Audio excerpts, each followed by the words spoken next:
Video and updates के लिए bell icon पर प्रेस करें और ऑल पर सेट करें। शुरू करते हैं अल्लाह के बाबरकत नाम से जो बड़ा मेहरबान और नहायत रहम वाला है। तमाम तारीफ़ें मेरे अल्लाह रब्बुल इज़्ज़त के लिए हैं।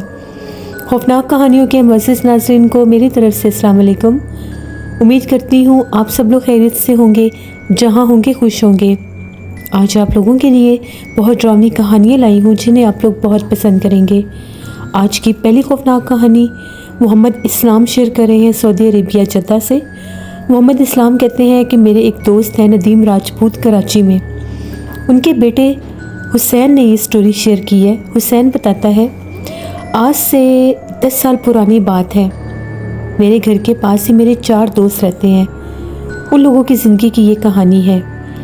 उनमें से जो एक दोस्त था उसका एक फार्म हाउस था जो हम लोगों के इलाके से खासा दूर पड़ता है। तो हाईवे रोड पर उनका वो फार्म हाउस है। उन चारों दोस्तों ने मिलकर प्लान बनाया कि हम लोग एक रात जाकर फार्म हाउस पर रुकेंगे, वहाँ पर गेट टुगेदर करेंगे, मिलकर खाएं पिएंगे, एक रात रुकेंगे और फिर वापस आ जाएंगे। चारों दोस्त मिलकर उस फार्म हाउस की तरफ निकल पड़े। उस फार्म हाउस पर जब वो चारों दोस्त पहुँचे तो वहाँ पर रात होने वाली थी। तो उन लोगों को वहाँ पर उस फार्म हाउस का चौकीदार मिला। चौकीदार ने कहा कि जैसे ही रात ढलेगी मैं यहाँ से चला जाऊँगा। मैं माफ़ी चाहता हूँ, माज़रत से मैं रात यहाँ पर नहीं गुजार सकता। उन लोगों ने चौकीदार को रोकने की बहुत कोशिश की और ये कहा कि तुम ऐसे हमें छोड़कर कैसे जा सकते हो, तुम्हें इधर हमारे पास रुकना होगा। लेकिन चौकीदार ने कहा कि चाहे आप लोग कुछ भी कर लें, मैं यहाँ पर रात नहीं रुकूँगा।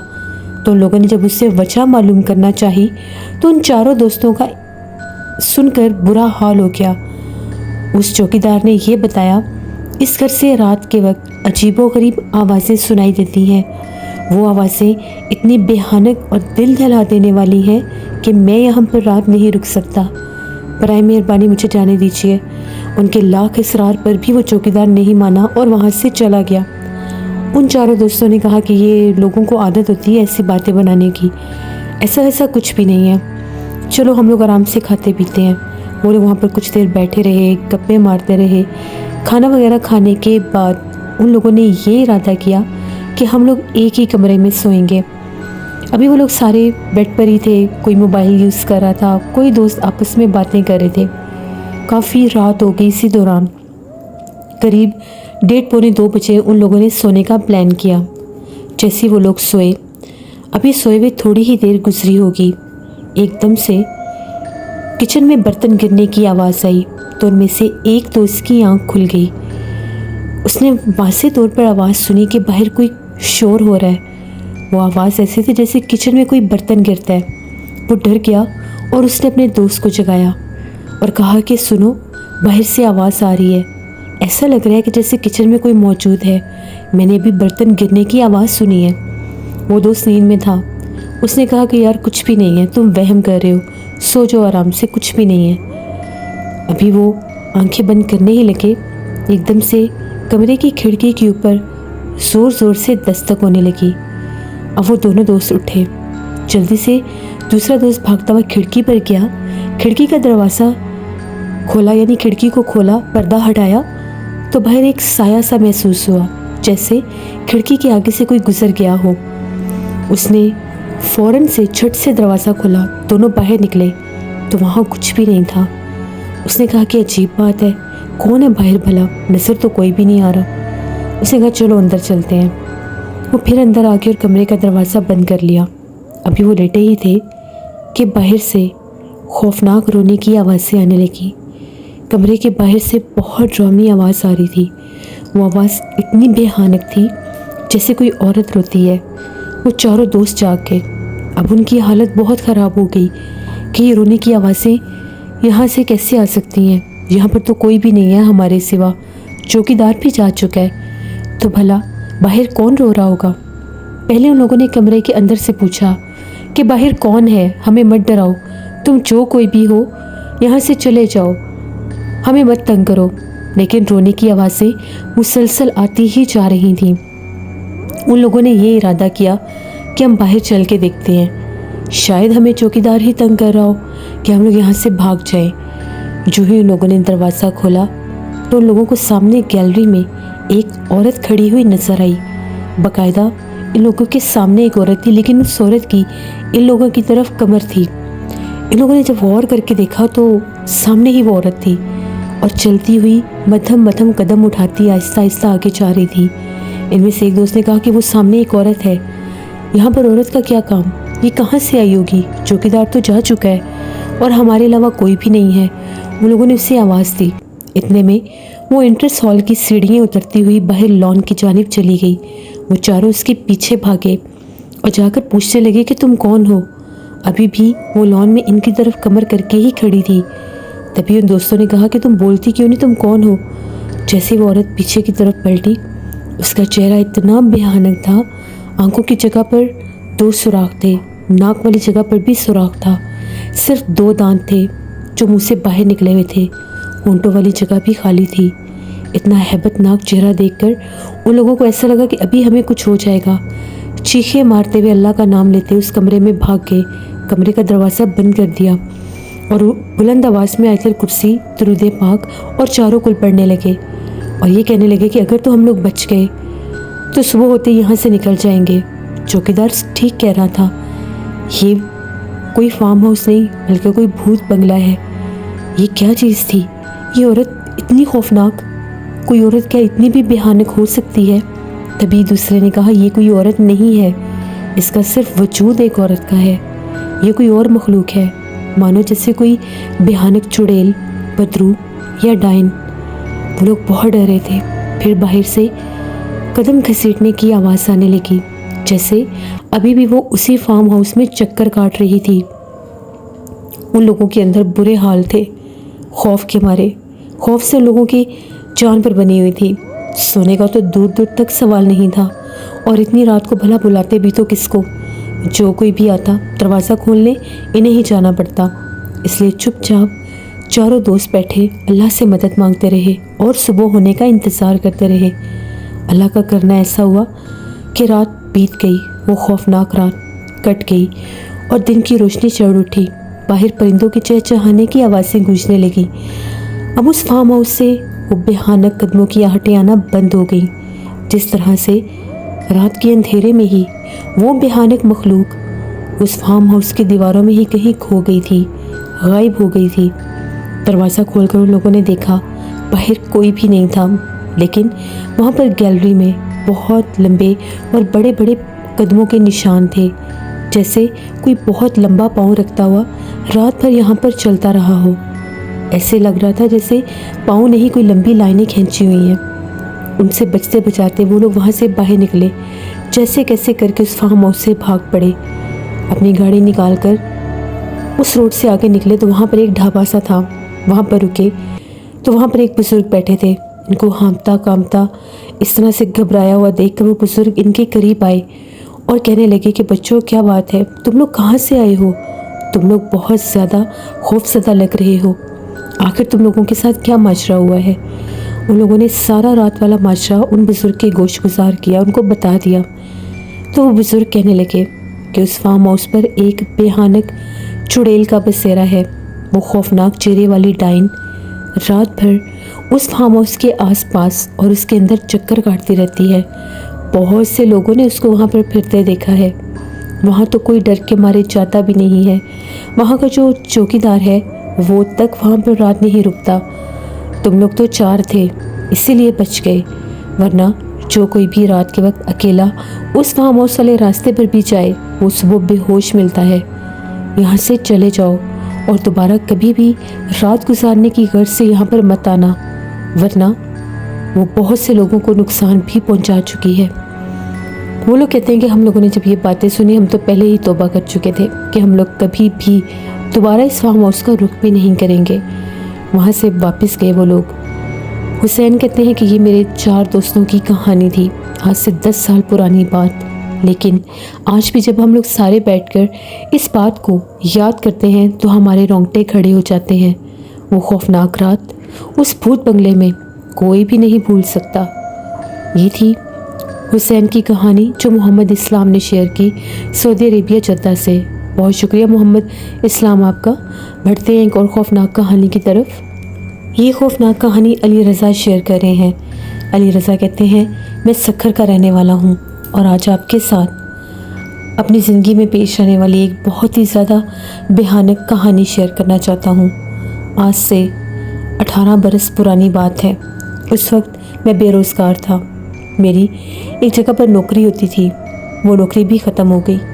वहाँ पर मेरा किसी से झगड़ा हो गया था। उसके बाद मेरे इतने बुरे हालात हुए कि मेरे पास खाने को भी कुछ नहीं होता था।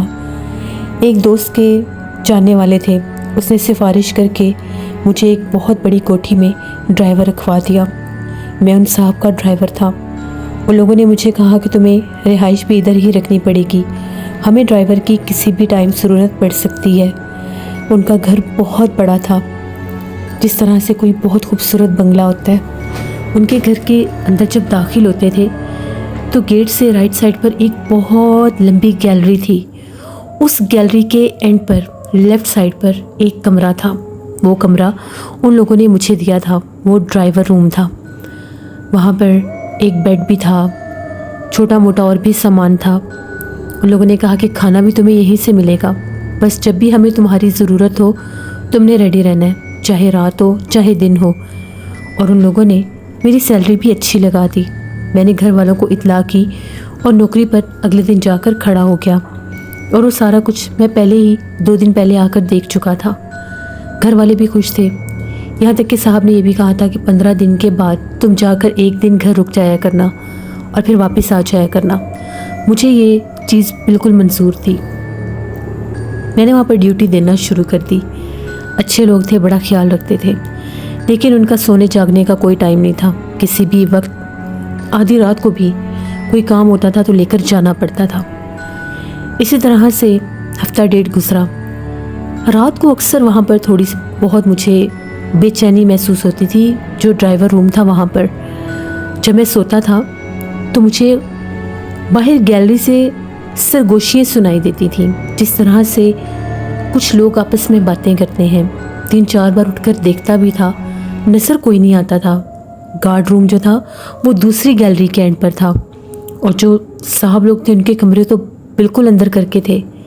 समझ में नहीं आता था ये आवाज़ें आती कहाँ से हैं। एक रात की बात है, बहुत तेज़ बारिश हो रही थी।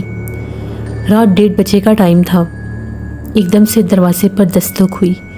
बहुत ज़ोर ज़ोर से कोई दरवाज़ा खटखटा रहा था। मुझे लगा कि गार्ड होगा, शायद साहब ने बुलाया होगा। उन लोगों ने मुझे एक मोबाइल फ़ोन भी दिया हुआ था, नोकिया का एक छोटा मोबाइल।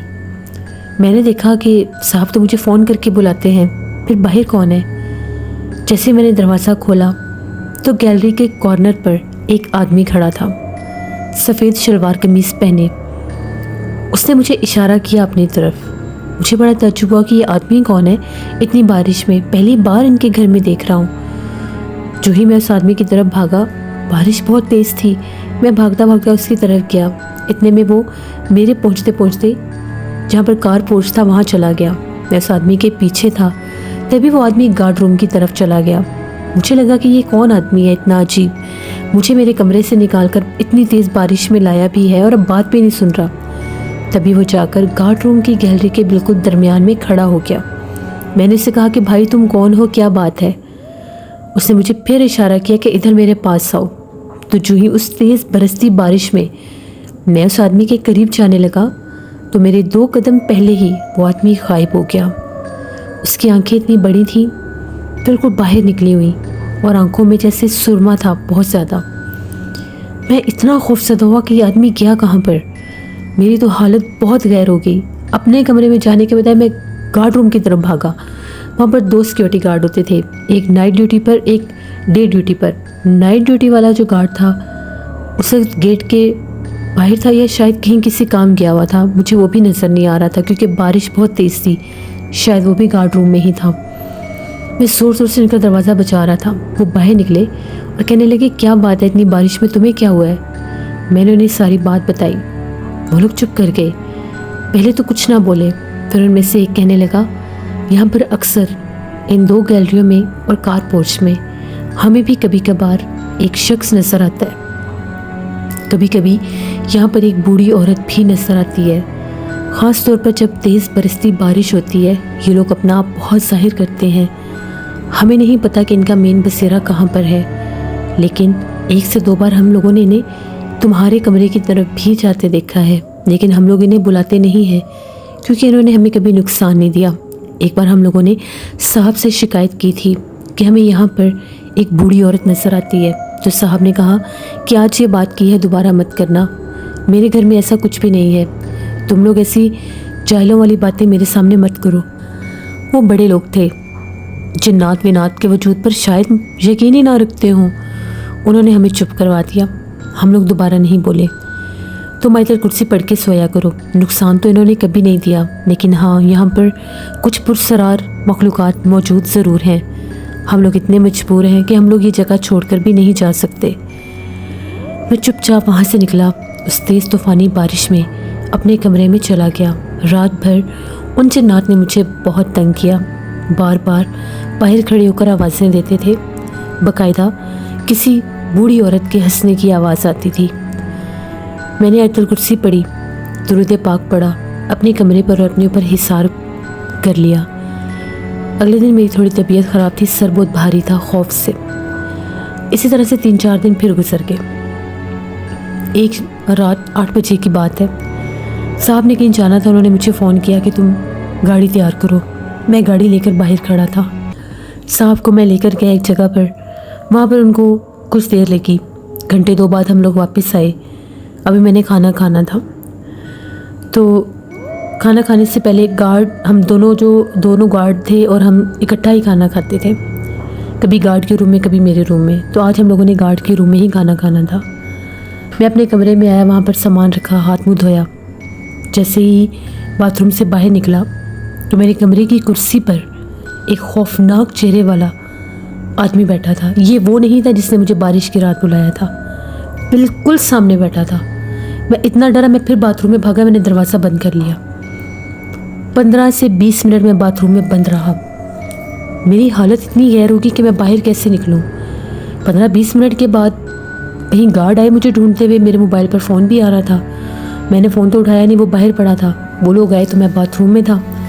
उन लोगों ने कहा बाहर आओ, क्या हुआ है। जब मैं बाहर निकला, मैंने उन्हें बात बताई कि यहाँ कुर्सी पर कोई बैठा था।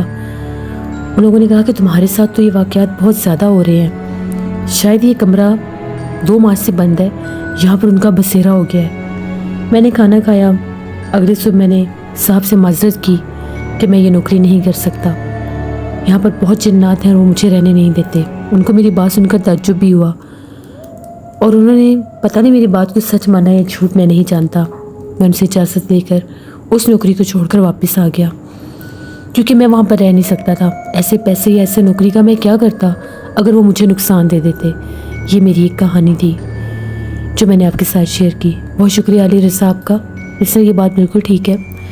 बहुत से लोग जिन्नात के इस तरह से ज़ाहिर होने पर, उनके वजूद पर नहीं मानते इन बातों को। वो समझते हैं अगले इंसान का वहम है, जिन्नात इतना ज़्यादा अपना आप ज़ाहिर कैसे कर सकते हैं, जबकि उन लोगों को ये पता नहीं होता कि बाज़ औक़ात जिन्नात की कुछ ऐसे इक़साम होती हैं जो इतने सख्त और ज़ालिम होते हैं कि इंसान को बर्दाश्त ही नहीं करते, फिर किसी न किसी रूप में वो अपना आप ज़ाहिर ज़रूर करते हैं।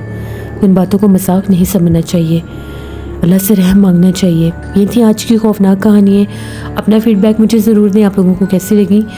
आप लोग भी अपनी खौफनाक कहानियाँ शेयर कर सकते हैं डिस्क्रिप्शन बॉक्स में दिए गए ईमेल आईडी noshinmir57@gmail.com पर। इसके अलावा आप लोग मुझे कमेंट बॉक्स में भी स्टोरी शेयर कर सकते हैं। मेरे एक लिसनर अक्सर मुझे कमेंट करते हैं कि आप शिव मंदिर की कोई कहानी शेयर करें, तो जैसे मुझे कोई कहानी रिसीव होगी मैं ज़रूर शेयर करूँगी। अभी मेरे पास ऐसी कोई स्टोरी नहीं है। स्टोरीज़ आती हैं, मैं ज़रूर आप लोगों के साथ शेयर करती हूँ। हॉरर स्टोरीज उर्दू पर मैं बिली नावल ऑन एयर कर रही हूँ। कल उसकी मैं स्टोरी एपिसोड नेक्स्ट पोस्ट नहीं कर सकी, इंशाल्लाह ज़रूर आएगी, इसको विज़िट करिएगा। स्केरी उर्दू टेल्स मेरी सिस्टर का चैनल है, उनको भी जाकर सब्सक्राइब करें एंड सपोर्ट करें।